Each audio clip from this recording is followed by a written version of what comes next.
तो एक्सरसाइज 6.1 का ये है आपका क्वेश्चन नंबर 4, जो अकॉर्डिंग टू न्यू एनसीईआरटी है। हमें एक्सरसाइज 6.1 एंड 6.2 करना है और साथ के साथ हम एमसीक्यू भी करेंगे according to new NCERT book, ठीक है, क्योंकि आपको पता है पेपर में एमसीक्यू भी अब ज्यादा आने वाले हैं आपके। इस क्वेश्चन को हम कैसे सॉल्व करेंगे, हमें दिया क्या है, in given figure if x plus y equals to डब्ल्यू plus z, means x plus y किसके इक्वल दिया हुआ है इन्होंने, w प्लस जेड का। ये आपके पास क्या है, तो गिवन है।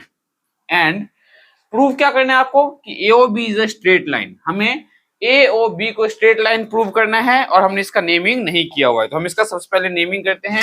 ये ए है, ये आपका O, A O B, and this one आपका सी, और ये आपका क्या है, डी।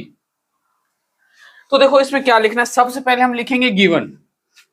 हमारे पास गिवन क्या है, तो गिवन में हमारे पास है x plus y equals to डब्ल्यू प्लस जेड। ये आपके पास क्या है, गिवन है। हमें क्या प्रूव करना है, तो टू प्रूव। तो प्रूव क्या करना है स्टूडेंट्स यहाँ पे हमें कि A O B is a straight line, A O B is a straight line. अब ए ओ बी को स्ट्रेट लाइन प्रूव करने के लिए हमें क्या करना है, तो ध्यान से देखो, ये जो एंगल्स है एक्स वाई डब्ल्यू जेड, अगर मैं इन चारों एंगल का सम करूं तो क्या होना चाहिए, 360 डिग्री, 360 डिग्री। क्यों होना चाहिए 360 डिग्री, क्योंकि sum of all the angles at a point is 360 degree होता है, जो कि क्लास 8 में भी आपने पढ़ा हुआ है।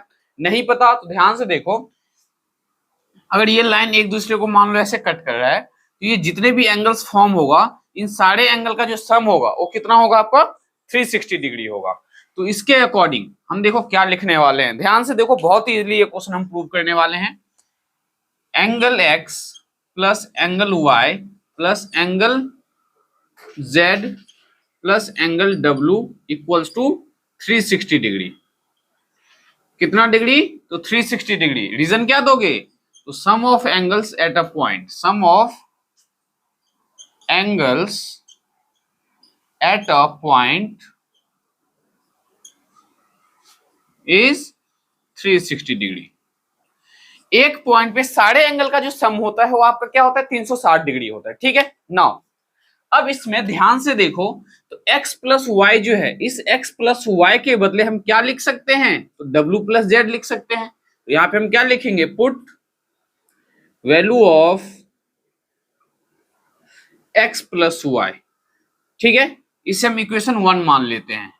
तो ये अगर इक्वेशन 1 है तो इसमें हम क्या करेंगे, x प्लस वाई के बदले क्या लिख देंगे हम, तो w प्लस जेड। तो put value of x plus y लिखना है तो लिखो, वरना आप x प्लस वाई के बदले हम लिखने वाले हैं w प्लस जेड प्लस, हमारे पास ये z ऑलरेडी है तो z प्लस w। अब इसके साथ एंगल लगाना हो तो आप एंगल लगा सकते हो, ठीक है। ये रहा आपका एंगल इक्वल्स टू 360 डिग्री। ये किसके इक्वल होगा आपका, 360 डिग्री के इक्वल होगा। Now angle W plus angle W, 2 times angle W हो जाएगा,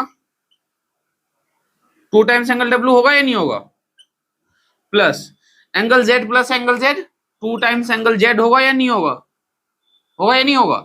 ये किसके इक्वल है, तो 360 डिग्री के इक्वल है। नाउ लेफ्ट साइड में हम देखो 2 यहाँ पे भी है, 2 यहाँ पे भी है, तो 2 कॉमन ले लो आप, तो क्या आएगा ब्रैकेट में, angle W plus angle Z equals to 360 degree. Now 2 को डिवाइड में लेके जाएंगे तो angle W plus angle Z equals to क्या आ जाएगा, तो 360 डिग्री डिवाइडेड बाय 2। तो angle W plus angle Z क्या आ जाएगा, 180 डिग्री। अब ध्यान से देखो, तो angle W plus angle Z क्या है, 180 डिग्री। तो एंगल W और एंगल Z कहाँ पे है, तो एंगल W और एंगल Z, अगर W प्लस Z 180 डिग्री है, इसका मतलब ये स्ट्रेट लाइन है। क्यों, जब कभी भी दो एंगल का सम हमारा 180 डिग्री होता है तो हम क्या लिखते हैं, लीनियर पेयर। इसका मतलब ये लीनियर पेयर वाली कंडीशन को फुलफिल कर रहा है। लीनियर पेयर के कंडीशन को अगर फुलफिल कर रहा है, इसका मतलब वो एक स्ट्रेट लाइन है। तो यहाँ पे आप लिखो, hence sum of two angles is 180 degree, therefore दो एंगल का सम अगर 180 डिग्री है तो हम क्या बोल सकते हैं, therefore AOB क्या आपका, therefore AOB is a straight line।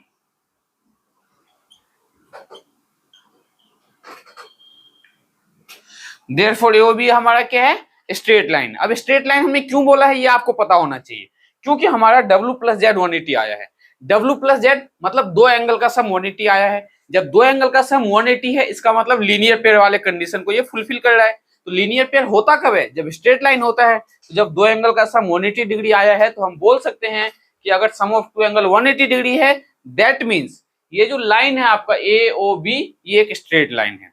दूसरा तरीका क्या है इसका, अगर आप W प्लस जेड के बदले x प्लस वाई लिख दो यहाँ पे, अगर हम यहाँ पे W प्लस जेड के बदले ये जो W प्लस जेड है, इसका सब्सटीट्यूशन x प्लस वाई कर देंगे तो क्या आ जाएगा, 2 times angle x 2 times angle y, फिर 2 कॉमन ले लेना, तो वहां से क्या आ जाएगा, angle x plus angle y 180। तो दोनों में से आप कोई भी कंडीशन सॉल्व कर सकते हो, मींस कोई भी मेथड आप यूज कर सकते हो, चाहे x प्लस वाई को 180 प्रूव कर दो या W प्लस जेड को आप 180 डिग्री प्रूव कर दो। तो ये जो था आपका, ये था क्वेश्चन नंबर 4। नाउ अब हम करेंगे क्वेश्चन 5, जो कि पेपर पॉइंट ऑफ व्यू से और आपके एग्जामिनेशन पॉइंट ऑफ व्यू से, मींस स्कूल के एग्जाम में जो है ये क्वेश्चंस बहुत ही ज्यादा बार पूछे गए हैं। तो क्वेश्चन 5 को जो है बहुत ही ध्यान से समझने की कोशिश करना और इसे इंपॉर्टेंट क्वेश्चन मार्क कर लेना। देखते हैं क्वेश्चन नंबर 5 कैसे सॉल्व करना है।